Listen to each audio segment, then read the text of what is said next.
Hey everyone, I'm here again to do another general tarot reading for my friend Brian. Okay, so I've already invoked, shuffled, all that jazz. So let's see what you have. Okay, for your overall situation, you have the Five of Cups, the Lord of Disappointment. Crossing you is the Five of Swords, the Lord of Defeat. The root of the situation is the Two of Cups, the Lord of Love. In the past, the situation is most characterized by the Ten of Swords, ruin. Your what is crowning the situation, as we say, is the Seven of Swords. And the immediate future, what's going to happen soon, is the Nine of Wands, the Lord of Strength. Oh, sorry, the Seven of Swords is also the Lord of Futility. How you see yourself is the Four of Discs. Your environmental factors are the Priestess, or the Moon. Your hopes and fears, general ambitions, are the Devil. And the overall outcome is the Five of Discs.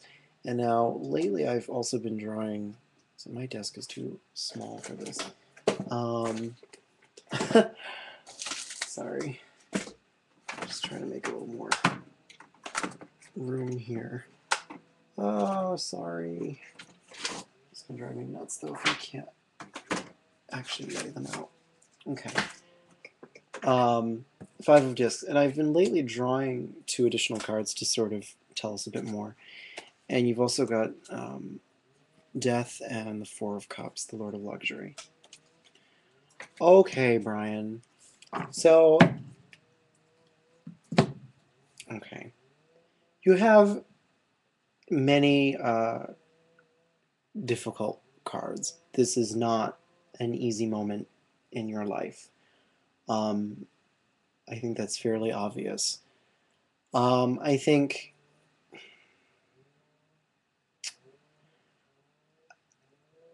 I would say your emotional life is probably the source of this right now. You're either a relationship that you're in that you still feel very attached to, I think, has suddenly sort of no longer seemed logical for some reason. And I think perhaps work or resources is at the heart of why it's not quite uh, feasible anymore, or there's something not quite uh,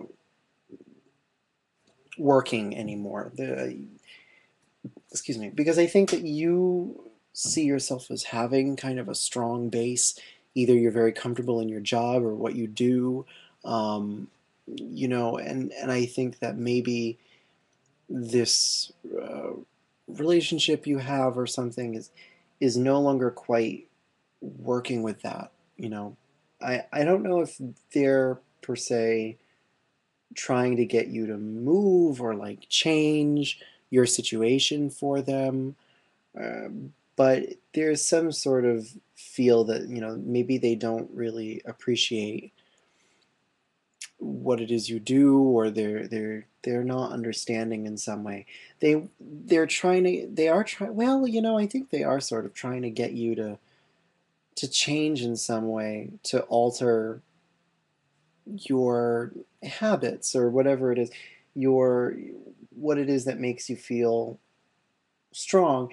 I mean, it doesn't necessarily have to be work either.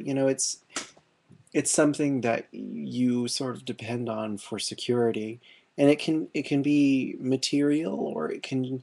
I mean, generally it's material, but materiality has a lot of different aspects. So it can be a literal job issue, or general resources, or something health related, or connected to the body and sexuality.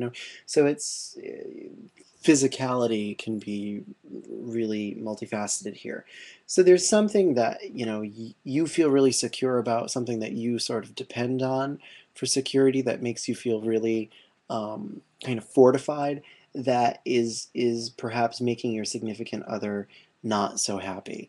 Or it's sort of getting in the way of your relationship, or your the flow is somewhat diminished by this. And I think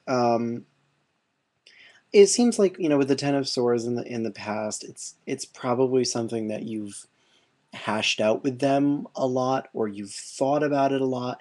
The Ten of Swords is almost like you think too much about something to the point where you sort of suck all the life out of it and sort of leave an idea feeling very cold and very rational, but not really real in any way.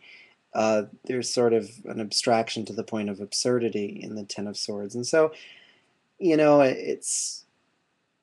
it's just sort of like, I think either overthinking the situation or talking about it with this person a lot, or I don't really know. In general, the Ten of Swords, though, I think signifies for this some sort of break off. It's sort of just a painful end that's kind of abrupt. Um, and it's sort of, it's leaving you very just kind of sad. The Five of Cups is your overall situation, is sort of an indicator of like not quite knowing what to do with yourself in some ways, or with your emotional baggage in this case. I sometimes think of that, the Five of Cups is like your the emotional integrity of what makes you happy suddenly sort of starts to decay, and leaves you with sort of just stuff. It's in the process of decaying, and so it's not quite burned away. Excuse me, sorry, I just ate. It's not quite burned away yet. So you're sort of left with a little refuse, which is not fun, and the two fives that you have crossed together, the Five of Swords, and rather the Five of Cups crossed by the Five of Swords. Five is a number of change, and so this. It's funny that you know you see yourself as the Four of Discs here, because all the change that's happening is sort of shaking that foundation a lot. Your overall outcome is another five too. So there's a lot of shifting of territory, shifting of ideas. The only five that's missing is the Five of Wands, and I tend to read, when you have three three of a number in a reading, I tend to say, well, the other one is there by the fact that it's absent. It's sort of hinted at. And the Five of Wands is a card that sort of represents rebellion and sort of revolution, real assertion of one's own ideology over others, and sort of an assertion of one's leadership that sometimes causes conflict, and it's just sort of bickering and struggle. So it's sort of like that's part of the background of this, I think, and it's something maybe that security thing we were talking about with the Four of Discs. It's, I think, something probably that means a lot to you in other ways too. It's probably, I think this is connected to your assertion of yourself in this relationship, as opposed to just kind of going by what the other person wants. Um, and that would make sense based on the card that goes underneath all of it, which I didn't mention, is the Chariot is underneath all of this. The Chariot is sort of, can sometimes mean, harnessing two different powers and getting them to cooperate together to create a successful, mobile relationship that can be successful. And I think that's sort of the issue here, is that you're both sort of going in very different directions, and you both have very different opinions on things right now. And um, I think that's it's not necessarily going to be easy to fix that. Okay. Um, your your environmental situation is interesting as the Priestess. Um, it's sort of weird. I mean, the Priestess is usually a figure who sort of instructs us in an esoteric way, or she represents sort of the intuitive self. Oh, sorry. Excuse me.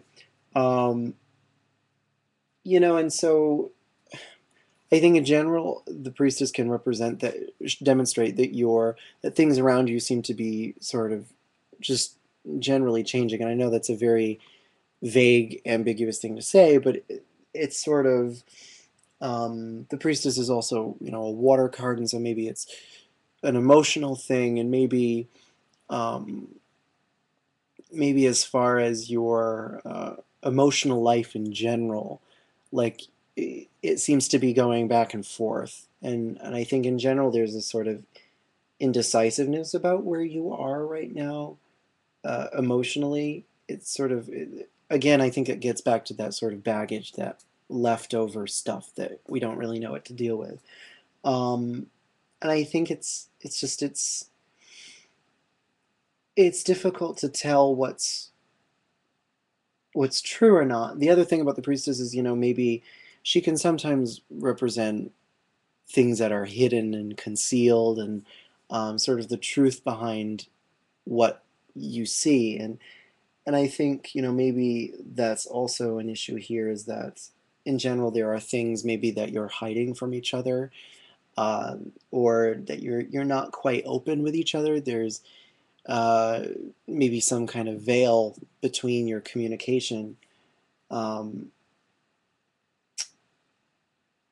yeah, I mean that's the vibe I get, and you can obviously say I'm wrong.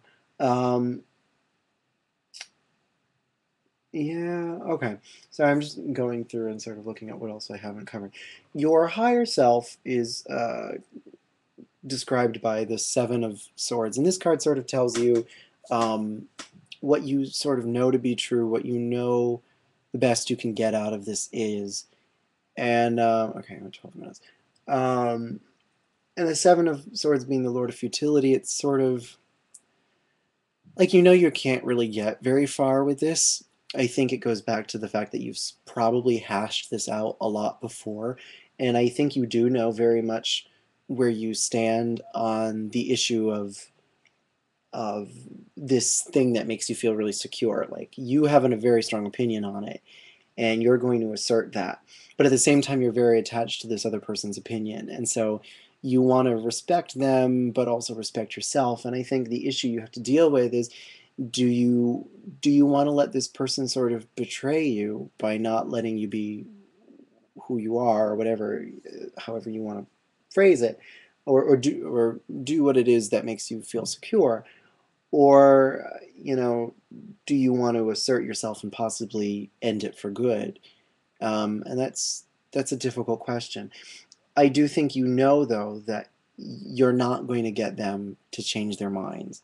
It's not like it's something that they're sort of also maybe like wishy-washy on. I think they really have a clear mind in regards to the situation, and they're going to dig their heels in. And I think that. I think I get the sense that this person might be a little stubborn in this regard, and just isn't going to look at it very clearly. They want to look at it very rationally and very sort of devoid of anything, without really taking into consideration what it means to you, and maybe how important it is to you. I think they're really only seeing it at face value and not really allowing themselves to look at it much deeper. Okay, um, since I only have a minute left, I'm going to stop this video and I'll continue the reading in part 2. Okay? See you there.